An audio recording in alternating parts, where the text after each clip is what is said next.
I had just finished my 63rd job interview in 8 months when the hiring manager leaned back in his chair and said the words I had started hearing everywhere. "I'm sorry, Maya. We can't move forward with your application. There are some concerns about your professional history that came up during our background check." I sat there in that cold, glass office in downtown Austin, Texas, wearing my best blazer, clutching a folder with my resume and references, and felt my stomach drop. Welcome back to Polite Revenge Stories. Quiet stories about ordinary people who stop apologizing for taking up space.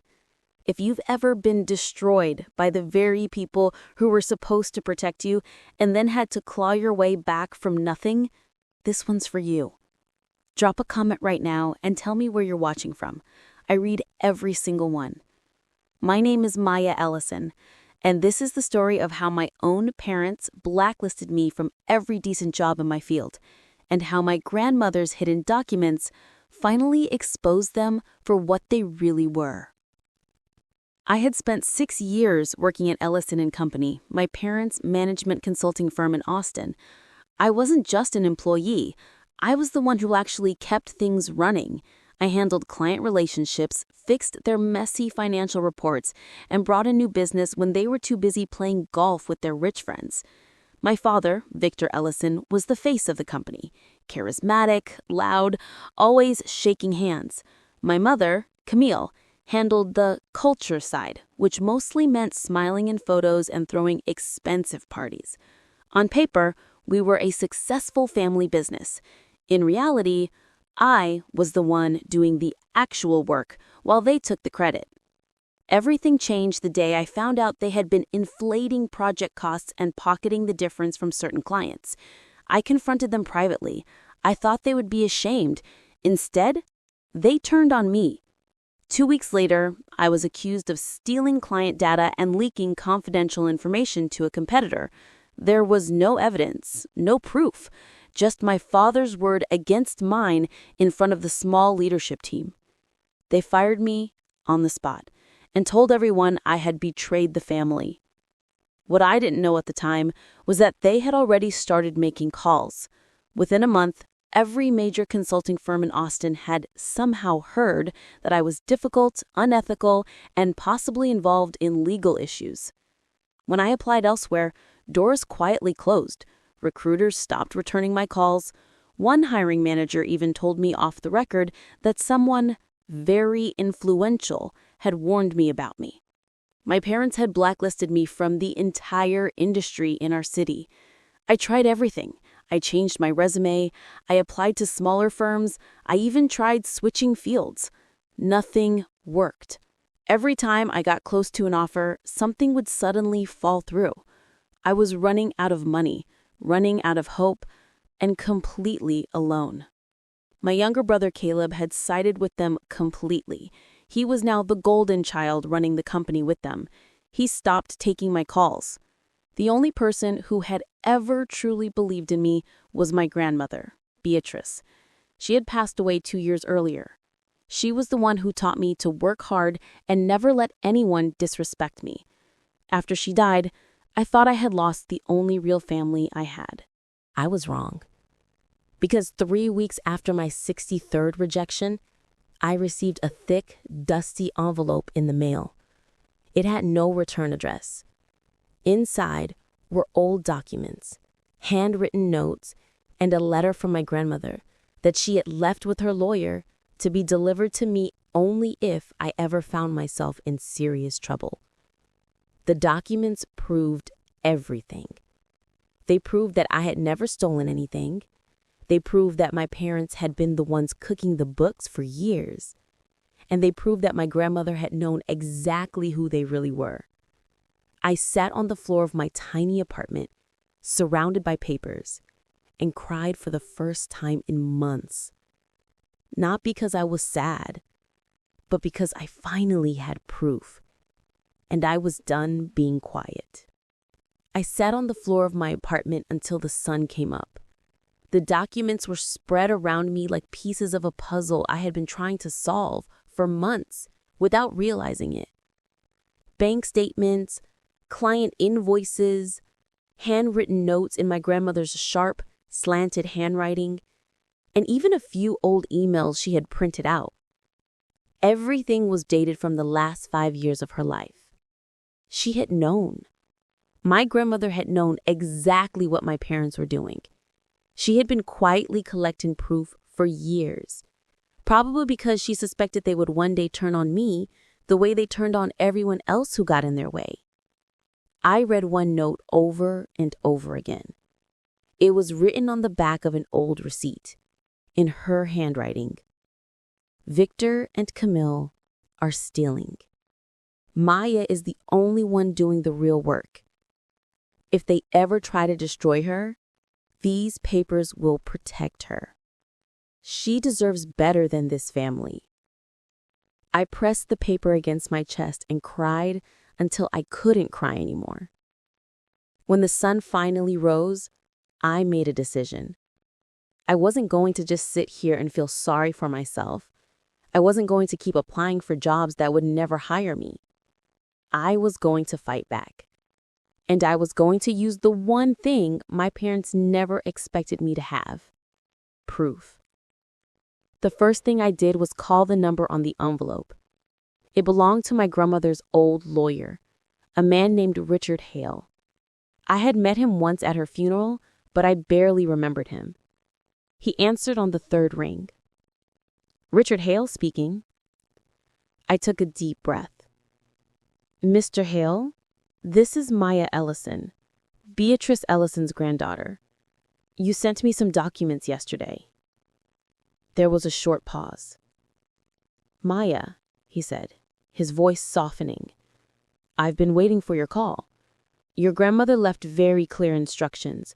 She said if you ever found yourself in serious trouble because of your parents, I was to send you everything and help you in any way I could." I felt my throat tighten. She knew this would happen? She suspected it might. Your grandmother was a very sharp woman. She saw how your parents operated. She also saw how much you carried on your shoulders. She wanted to make sure you had protection if they ever turned on you. I swallowed hard. "I need your help, Mr. Hale. My parents have blacklisted me from every job in this city. They accuse me of stealing client data and leaking information. I can't get hired anywhere. I'm running out of money. I need to clear my name." Richard was quiet for a moment. "Then we fight back," he said simply. "But Maya, I need you to understand something. If we do this properly, it won't just clear your name. It will destroy your parents' company. Are you ready for that?" I looked at the documents scattered across my floor. "I've been ready for a long time," I said. "They didn't just take my job. They tried to take my future. I'm not letting them get away with it." Over the next 2 weeks, I met with Richard 3 times. We went through every document carefully. He explained what was usable in court and what needed more supporting evidence. He also helped me understand something I had missed. My parents hadn't just blacklisted me in Austin. They had quietly spread the story through their network across Texas. Richard suggested we start small but smart. "We don't go public yet," he said.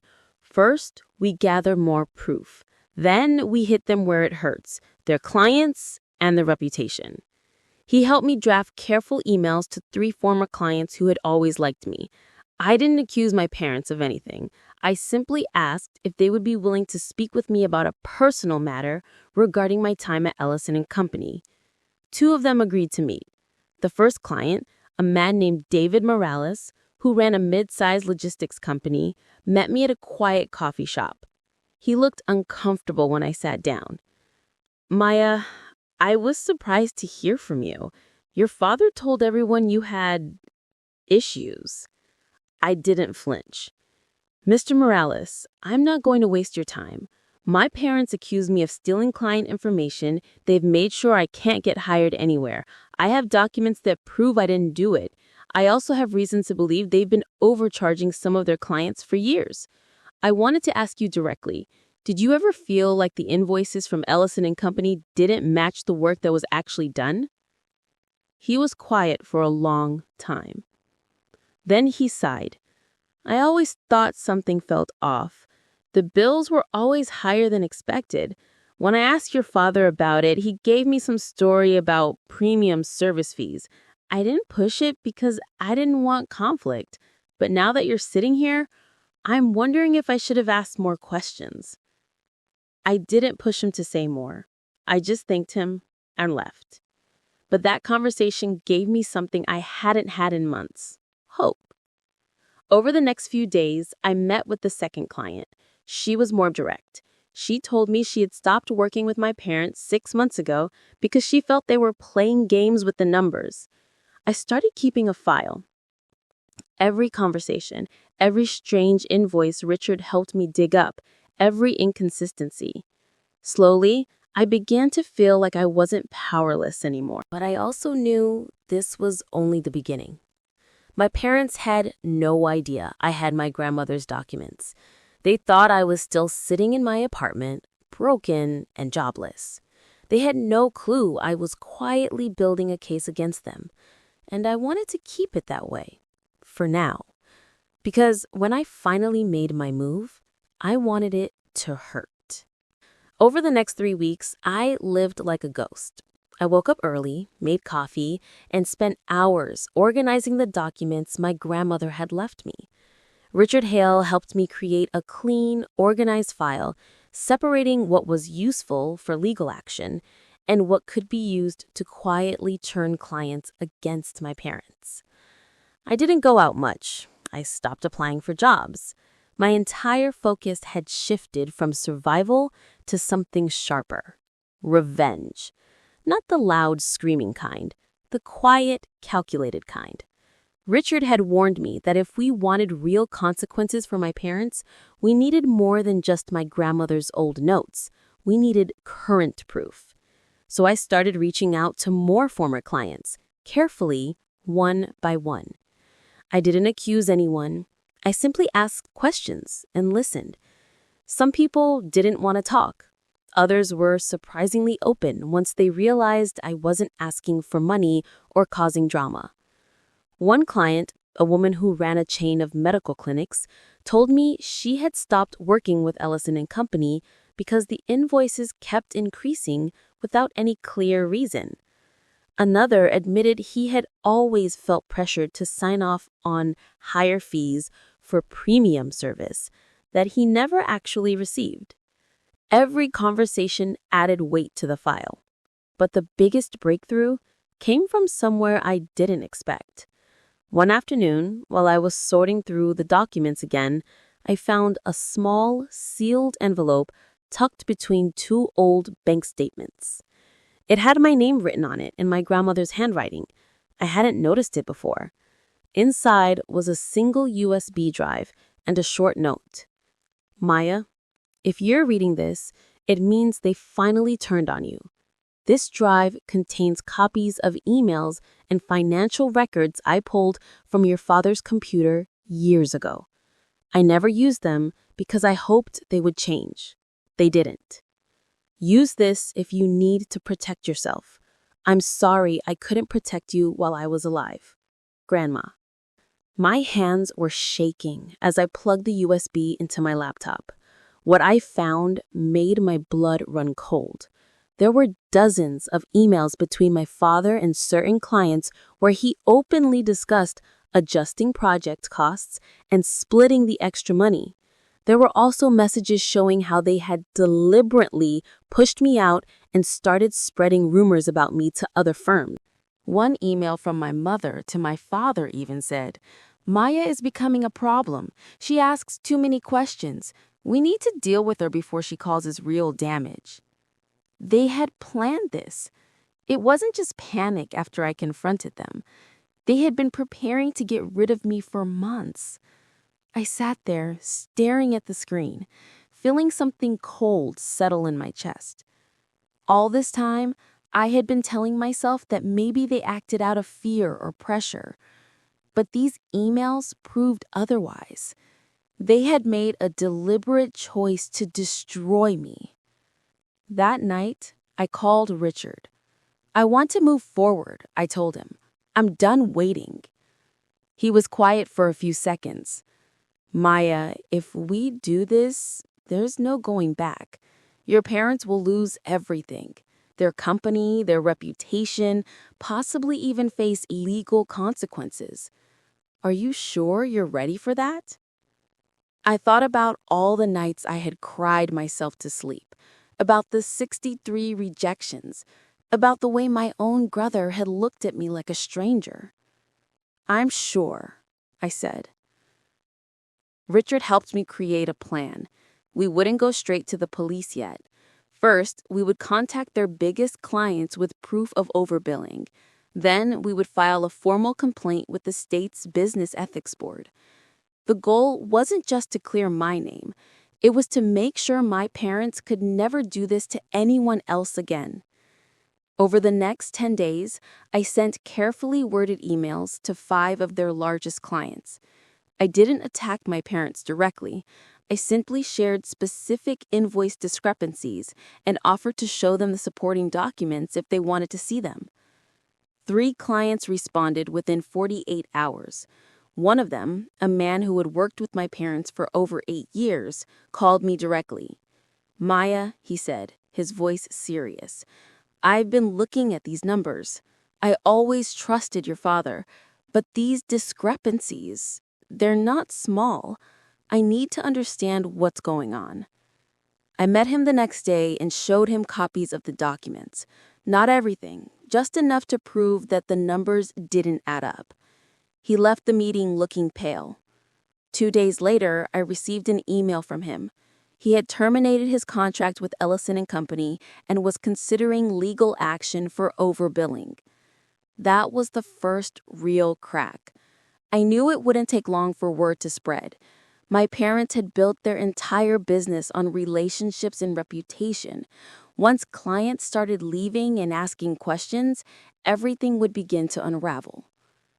But I also knew my parents wouldn't stay quiet once they realized someone was coming after them. And I was right. On a Thursday afternoon, my phone rang. It was an unknown number. I almost didn't answer, but something told me to pick up. It was my father. His voice was cold and controlled, but I could hear the anger underneath. Maya, he said, we need to talk. I didn't say anything. I don't know what you think you're doing, but you're making a very big mistake. Clients are asking questions. They're pulling contracts. This needs to stop. Now. I took a slow breath. You blacklisted me from every job in this city. You destroyed my reputation. You made sure I couldn't work. And now you're calling me because your clients are finally seeing the truth? There was a long pause. You don't understand what you're doing, he said, his voice lower. You're going to destroy this family. I felt something sharp rise in my chest. You already tried to destroy me. I'm just making sure you don't get to do it again. Then I hung up. My hands were shaking, but for the first time in months, I didn't feel powerless. I knew this was only the beginning. My parents were starting to feel the pressure, and they were going to fight back hard. But I wasn't the same broken girl they had thrown out of their company 8 months ago. I had proof. I had a plan, and I was done being quiet. The phone call with my father left me shaking for hours. I sat on the floor of my apartment, staring at the documents spread around me, trying to process what had just happened. He hadn't sounded scared. He had sounded angry, the kind of cold, controlled anger that used to make me shrink when I was younger. But I wasn't shrinking anymore. For the first time, I had the upper hand, and he knew it. The next morning, Richard called me early. Maya, I need you to be careful, he said. Your father just contacted me. He's threatening to sue you for defamation and theft of company documents. He claims you're spreading false information to damage their business. I felt my stomach tighten. Can he actually do that? He can try, but he won't win. We have the documents. The problem is he's trying to scare you into stopping. This is his way of fighting back." I was quiet for a moment. "What do we do?" Richard's voice was calm but firm. "We don't stop, but we move smarter. From now on, I want you to stop contacting clients directly. Let me handle the legal side. You focus on staying safe and gathering anything else that can help us." I agreed, but the truth was, I didn't feel safe anymore. Over the next few days, strange things started happening. My car was keyed in the parking lot of my apartment building. I started getting anonymous calls at odd hours. No one speaking on the other end, just silence. One night, I came home to find a note slipped under my door. "Stop what you're doing. You're going to regret it." I didn't tell Richard about the note. I didn't want him to worry. But I started keeping my door locked and checking my surroundings more carefully. My parents were clearly panicking, and when powerful people panic, they don't always play fair. 2 days later, I received an email from one of the clients I had spoken to, the woman who ran the medical clinics. She wrote that my father had called her personally and warned her that I was unstable and had a history of making false accusations. She said she was sorry, but she didn't want to get involved. I felt sick. They were still trying to destroy me, even while their own business was crumbling. That evening, I drove to Richard's office. I needed to see him in person. When I walked in, he was already waiting with a serious expression. "I heard about the calls your father made," he said. "He's trying to intimidate anyone who might support you." "I know," I replied. "And it's working. People are backing away." Richard leaned forward. "Maya, I think it's time we stop playing defense. Your parents are scared because they know we have proof. We need to hit them harder, publicly." I frowned. "Publicly?" He nodded. "We file a formal complaint with the Texas Business Ethics Board. We also prepare a statement for any media that might pick this up. Once this becomes public, your parents won't be able to quietly threaten people anymore. The spotlight will protect you." I took a deep breath. This was it. The point of no return. If we went public, there would be no going back. My family's name would be dragged through the mud. My brother would hate me even more. And my parents? They might never forgive me. But they had already tried to destroy me. I owed them nothing. "Do it," I said. "File the complaint. I'm ready." Richard nodded. "I'll start the paperwork tomorrow. In the meantime, I want you to stay somewhere else for a few days, just to be safe. Do you have anywhere you can go?" I thought for a moment. Most of my friends had distanced themselves after my parents spread rumors. But there was one person. My old college roommate lives in San Antonio. I can stay with her for a week. "Good," Richard said. "Go tonight if you can, and keep your phone on. I'll call you the moment anything important happens." That night, I packed a small bag and drove to San Antonio. I didn't tell anyone where I was going, not even my brother. As I left Austin, I kept checking my rearview mirror, half expecting to see someone following me. I arrived at my friend's apartment late. She didn't ask too many questions. She just gave me the spare key and told me I could stay as long as I needed. For the first time in months, I slept without waking up to every small sound. But peace didn't last long. 3 days later, Richard called me at 7 a.m. "Maya," he said, his voice tense. "You need to come back to Austin. Now." My heart started racing. "What happened?" "Your father filed a lawsuit against you this morning. He's accusing you of stealing confidential documents and trying to extort the company. He's also claiming you've been harassing former clients." I felt the blood drain from my face. "He what?" "It's a desperate move," Richard said quickly. "But it's serious. We need to respond fast. I've already started preparing our counter-complaint, but I need you here. We have to move before this gets worse. I sat on the edge of the bed, my hands shaking. They weren't just trying to scare me anymore. They were trying to destroy me completely, this time with lawyers and court orders. I took a slow breath. I'm on my way, I said. As I drove back to Austin, I kept thinking about one thing. My parents thought they could still control the narrative. They thought suing me would make me back down. But they had no idea how much proof I actually had.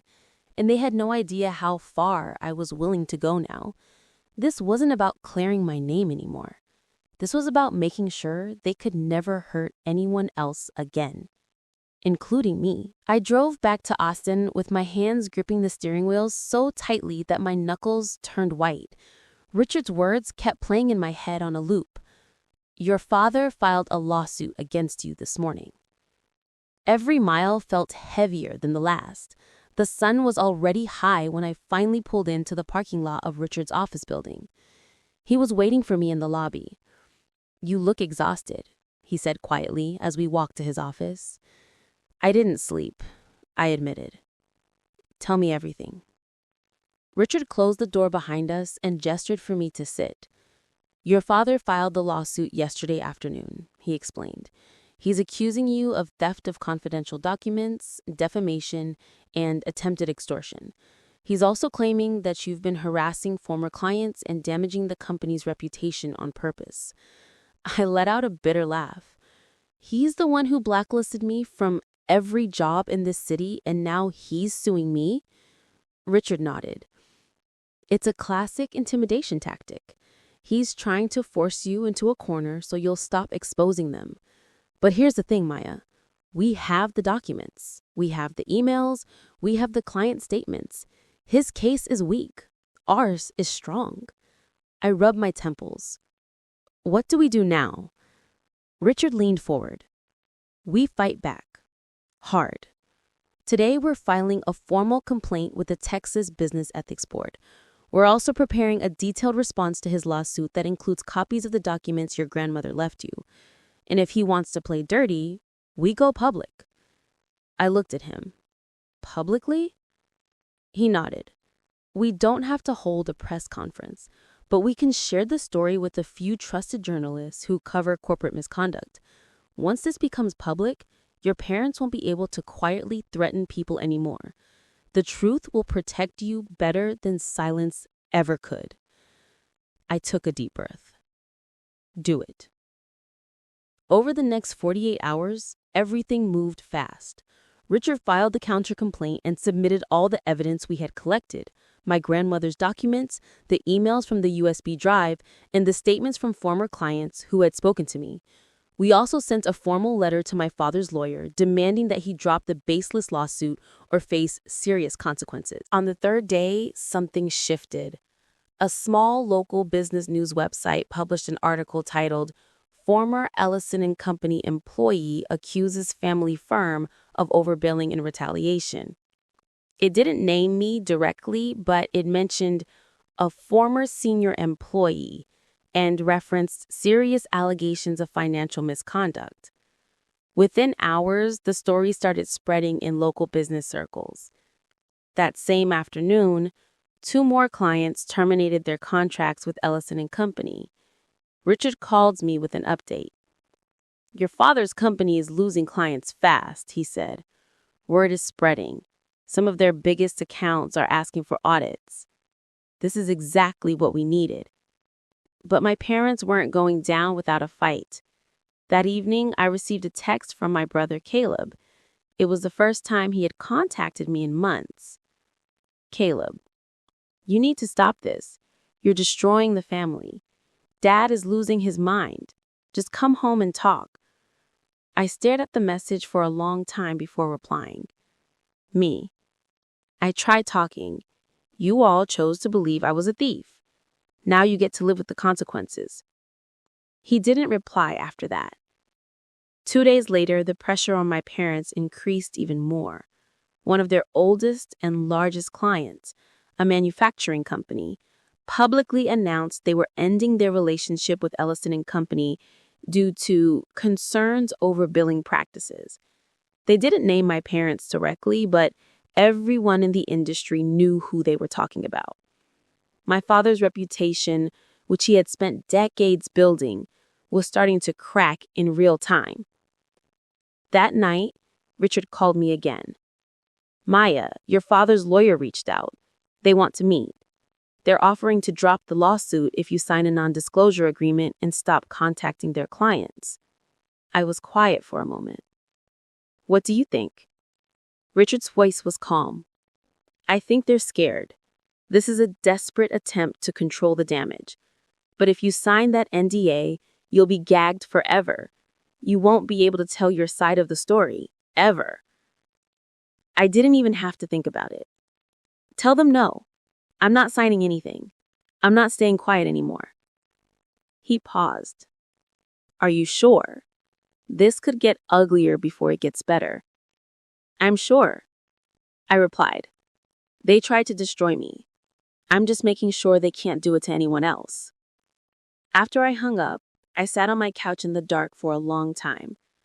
Part of me felt guilty. These were my parents, the people who raised me. But another part of me, the part that had spent 8 months being rejected from every job, the part that had cried alone in this apartment, knew this was necessary. They had chosen to hurt me. Now they were facing the consequences of that choice. Still, deep down, I knew this wasn't over yet. My parents had always been willing to do whatever it took to protect themselves, and desperate people do dangerous things. I just didn't know how far they were willing to go. The meeting with my father's lawyer happened on a rainy Tuesday morning in Richard's office. I sat across from 2 men in expensive suits. One of them was my father's longtime attorney, a sharp-faced man named Gregory Holt. My father wasn't there in person, but his presence filled the room anyway.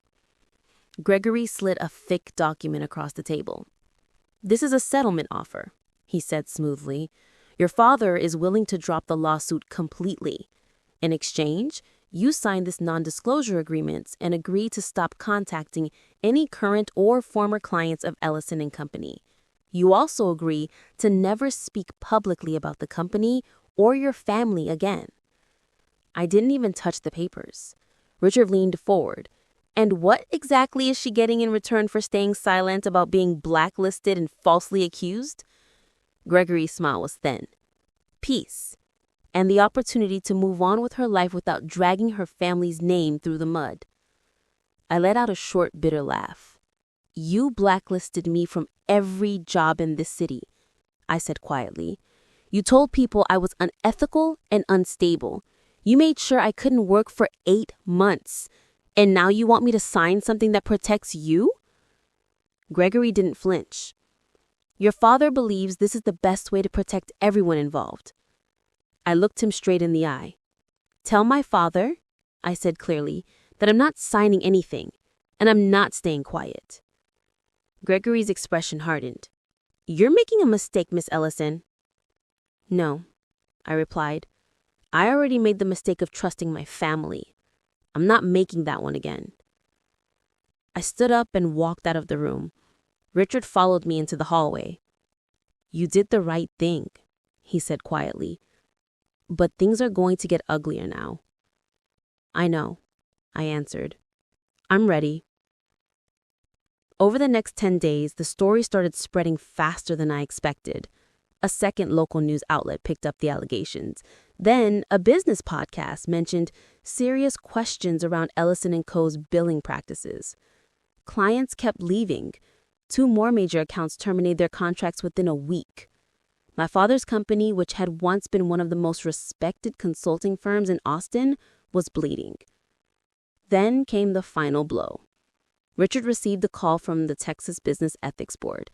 They had opened a formal investigation into Ellison and Company based on the complaint we filed. They wanted all the documents. That same afternoon, my brother Caleb showed up at my apartment. I hadn't seen him in months. He looked tired. His eyes were red and he was holding a folder in his hands. "I need to talk to you," he said. I let him in, but didn't offer him anything to drink. Caleb sat on the edge of my couch like he didn't know how to begin. Dad's losing everything," he finally said. "Clients are gone. The investigation is serious. He's been calling old contacts trying to save what's left, but no one wants to touch us now." I stayed quiet. Caleb looked down at his hands. "I didn't know how far they went," he admitted. "I knew they were protecting the company. I knew they were angry at you. But I didn't know that they had been spreading lies about you to other firms. I didn't know about the overbilling either. Not until the documents started coming out." He looked up at me. "I'm sorry, Maya. I should have believed you." I felt something crack in my chest, but I didn't let it show. "You chose them," I said simply, "even when I told you the truth." "I know," he whispered, "and I have to live with that." He placed the folder on my coffee table. "Dad asked me to bring you this. It's a final offer. He's willing to give you a settlement, enough money to start over somewhere else, but only if you drop everything and sign the NDA." I didn't even open the folder. "Tell him no," I said. "I don't want his money. I want my name back. And I want him to face what he did." Caleb nodded slowly. He looked older than I remembered. "I'm leaving the company," he said quietly. "I can't stay there anymore. Not after everything that's come out." He stood up to leave. Before he walked out, he turned back. "For what it's worth, I'm proud of you for not backing down." Then he left. 2 weeks later, the consequences finally landed. The Texas Business Ethics Board launched a full investigation. 3 of my parents' largest remaining clients filed formal complaints about overbilling. The company's reputation was in ruins. My father quietly shut down Ellison and Company. He didn't make a big announcement. One day, the website just went dark, and the phone stopped ringing. The business my family had built over 20 years was gone. My mother stopped leaving the house, my father stopped taking calls, and me? I finally started getting job offers. A mid-sized consulting firm in Dallas reached out, then another in Houston. A company in San Antonio offered me a senior role with a salary higher than what I had been making at my parents' firm. I accepted the position in Dallas. On my last night in Austin, I drove past my parents' house. The lights were on, but the driveway was empty. No cars, no visitors, just silence. I didn't stop. I didn't knock on the door. I simply drove past and kept going. 3 months later, I was sitting in my new apartment in Dallas, looking out at the skyline, when Richard called me with the final update. "Your father's lawyer reached out one last time," he said. "They wanted to know if you would consider dropping the ethics complaint in exchange for a private settlement." I didn't even hesitate. "Tell them no," I said. "I'm done negotiating with them." Richard was quiet for a moment. "You know, Maya, most people in your position would have taken the money and walked away. You didn't. You made sure they couldn't do this to anyone else." I looked out the window. "They tried to destroy me," I said softly. "I just made sure the truth came out, that's all." After I hung up, I sat there for a long time. I had won. My name was clear, I had a good job again, I had proof that I was never the villain they tried to paint me as. But I had also lost something. My family was gone, not just physically, but completely. My parents had chosen to protect their lives instead of their daughter. My brother had finally seen the truth, but too late. My grandmother was the only one who had tried to protect me, and she was no longer here to see any of it. Still, for the first time in a very long time, I felt something close to peace, because I had refused to stay broken. If you've ever been betrayed by the people who were supposed to protect you, and you had to fight to get your life back, drop a comment right now and tell me where you're watching from. I read every single one. You know, after everything that happened, I've learned something important. Sometimes the people who hurt you the most will never truly understand the damage they caused. They'll never give you the apology you deserve. And they'll never face consequences unless you force them to. I could have stayed quiet. I could have taken the settlement and disappeared, but I didn't, because some things are more important than money or peace, like the truth and the right to protect yourself when no one else will. I still don't know if I'll ever speak to my parents again. Maybe one day, maybe never. But I do know this: I will never again let anyone make me feel small for refusing to be destroyed. And that, more than anything else, feels like justice.